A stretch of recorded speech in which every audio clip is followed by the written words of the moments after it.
కడప శివంగి మాధవిరెడ్డి గారిని మాట్లాడవలసిందిగా విజ్ఞప్తి చేస్తాం.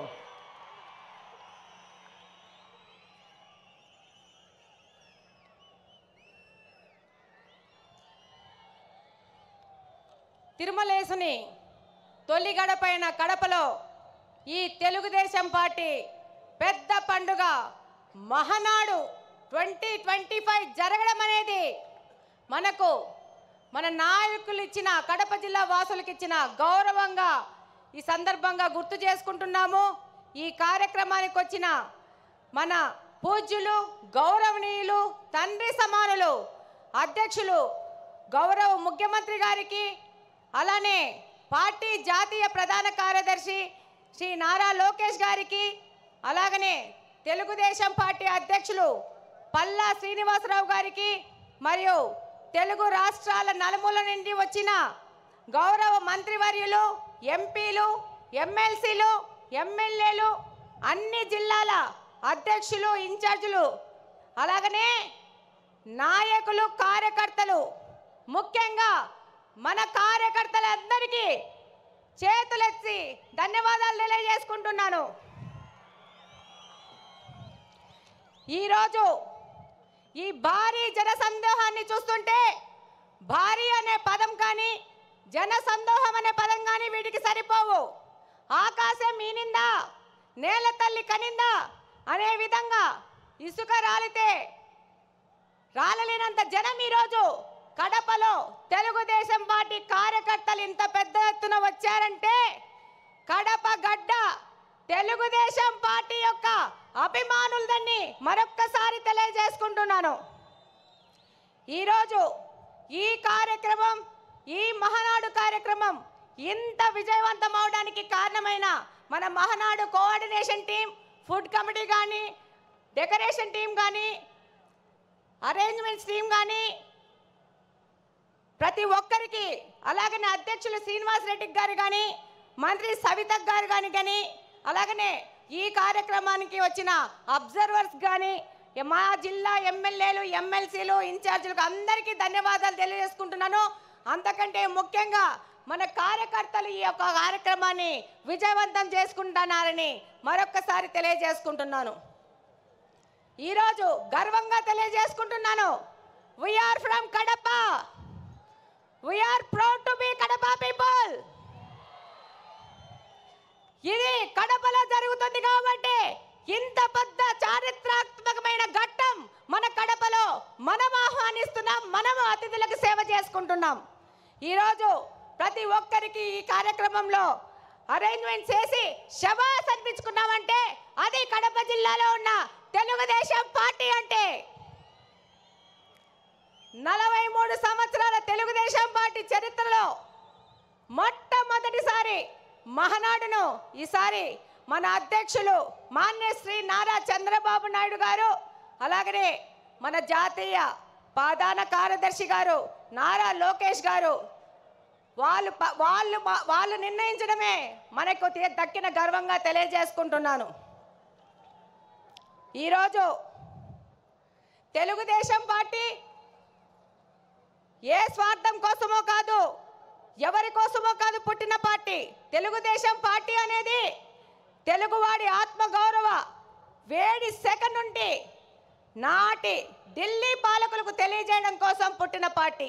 తెలుగుదేశం పార్టీ అంటే బలుగు బలహీన వర్గాల అభ్యున్నతికి, రాజకీయ ఆర్థిక స్వాతంత్రం కోసం పుట్టిన పార్టీ.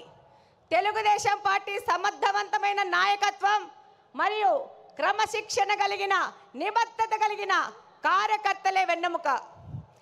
ఏ రంగంలో కానీ తక్కువ కానీ తెలుగువాడి ఆత్మ గౌరవ ప్రతీక మన తెలుగుదేశం పార్టీ. తెల్లవారి నుంచి మనకు స్వాతంత్రం తేవడానికి గాంధీ మహాత్ముడు పుడితే తెలుగువారి ఆత్మ గౌరవాన్ని కోసం పుట్టిన వారు విశ్వవిఖ్యాత నట సార్వభౌమ స్వర్గీయ అన్న ఎన్టీఆర్ గారు. రాష్ట్రంలో మొట్టమొదటిసారి వృద్ధాప్య వికలాంగుల పెన్షన్లు ఇచ్చిన, వితంతు పెన్షన్లు ఇచ్చిన దీన బాంధవుడు మన అన్న ఎన్టీఆర్ గారైతే అదే పింఛన్లు ఈరోజు 4,000 నుంచి 15,000 వరకు పెంచిన ఘనత మన ముఖ్యమంత్రి శ్రీ నారా చంద్రబాబు నాయుడు గారిది.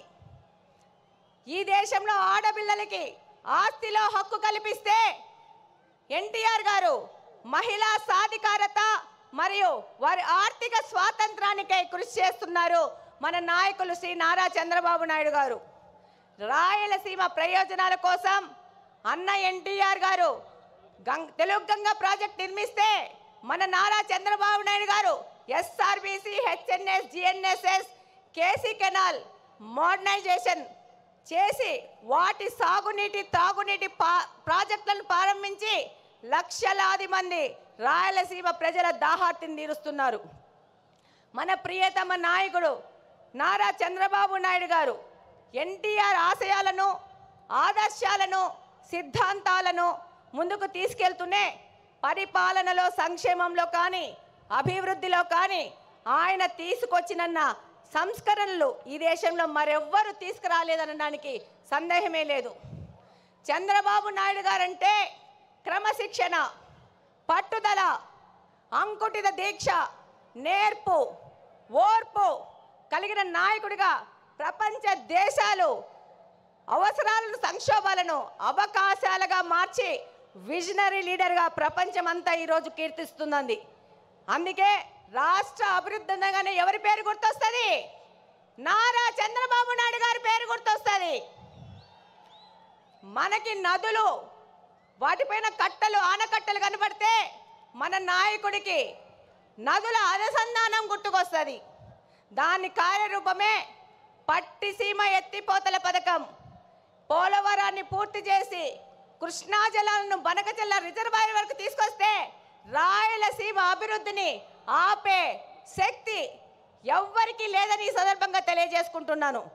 ఆయన యొక్క ఆలోచనల ప్రతిరూపమే ఈరోజు ఐటీ రెవల్యూషన్స్ను, సాఫ్ట్వేర్ రంగానికి 194 దేశాలలో మన తెలుగు వారు ఈరోజు వెళ్ళి ఆర్థికంగా అభివృద్ధి చెందుతున్నారంటే అది మన నాయకుడు నారా చంద్రబాబు నాయుడు గారి యొక్క ఘనతనే.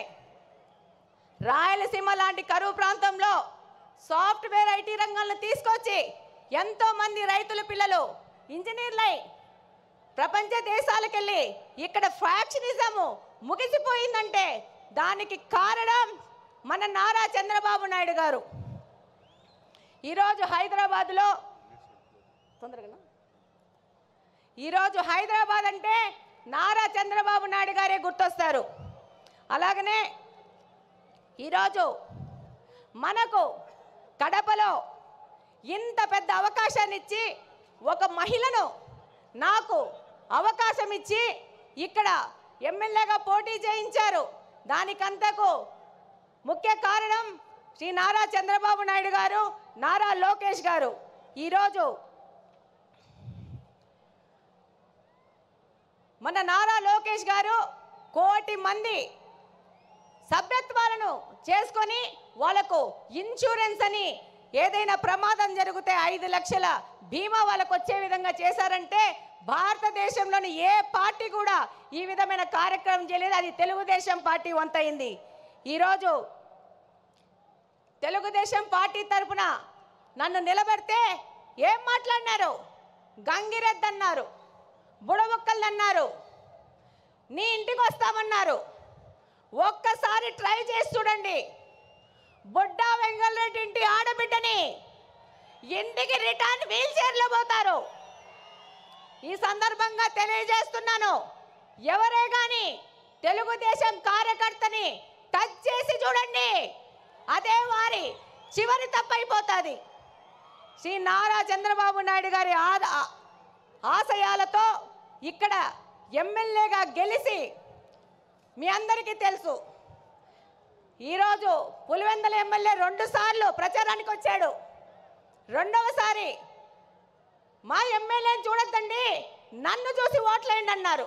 కానీ మా తెలుగుదేశంలో పార్టీలోని కార్యకర్తలు, నాయకులు, మన ప్రజలు అది తిరస్కరించి తెలుగుదేశం పార్టీకి ఓటేశారంటే మీరందరూ 2 ఎమ్మెల్యేలను ఓడగొచ్చినారు కడప నియోజకవర్గం నుంచి. ఈరోజు మన నాయకుడు చంద్రబాబు నాయుడు గారి ఆశయాల ప్రకారము ఆయన దగ్గరికి కడప నియోజకవర్గ అభివృద్ధి కోసం పలుసార్లు పోతున్నాం. ఆర్థిక పరిస్థితి ఇబ్బంది ఉన్నా కూడా సార్ని ఇబ్బంది పెడుతూ కడప నియోజకవర్గం విషయము ప్రతి ఒక్కసారి తీసుకెళ్తున్నాం. దాని ఫలితంగానే ఈరోజు స్ట్రాంగ్ వాటర్ డ్రైన్స్ 70 కోట్ల రూపాయలకి, ఫుట్ ఓవర్ బ్రిడ్జ్లు 20 కోట్ల రూపాయలకి శాంక్షన్ చేసి మేము మేనిఫెస్టోలో చేసిన వాగ్దానాన్ని, ఒక ఆడపిల్ల చేసిన వాగ్దానాన్ని నిలబెట్టుకునే విధంగా మన నాయకులు మనకు గౌరవం ఇచ్చినారు. ఈరోజు మన నాయకుల ఆశీస్సుల ప్రకారము మన కడప స్వచ్ఛ కడప అనే ప్రోగ్రాన్ని కడపలోని ప్రతి ఒక్క తెలుగుదేశం నాయకుడు, కార్యకర్త వారానికి 2 రోజులు 6 గంటల నుంచి 9 గంటల వరకు కడప నియోజకవర్గ అభివృద్ధి కోసం తిరుగుతున్నారంటే అది మన నారా చంద్రబాబు నాయుడు గారి స్వచ్ఛాంధ్ర ముందుకు తీసుకుపోయే విధంగా మన కడపను కూడా స్వచ్ఛ కడప చేసుకోవాలని మా తెలుగుదేశం కార్యకర్తలు పాటుపడుతున్నారు. ఈరోజు ఎన్నో దశాబ్దాలుగా కడపలోని బుగ్గంగా ప్రాజెక్టుని నిర్లక్ష్యం చేసి దాన్ని పిచ్చి మొక్కలకు, పందులకు, అపరిశుభ్రానికి నిలవుగా మార్చిన ఈ వ్యక్తులు ఈరోజు తెలుగుదేశం పార్టీ అధికారంలోకి రాగానే ఆ ప్రాంతాన్ని గంజాయి సేవించే వారికి అడ్డగా మారిస్తే దాన్ని కంప్లీట్గా క్లీన్ చేసి రేపు జూన్ 21వ తేదీ జరిగే నేషనల్ యోగా డే బుగ్గంగా ప్రాజెక్టులో మ్యాట్ వేసుకొని చేస్తామని సందర్భంగా తెలియజేసుకుంటున్నాను.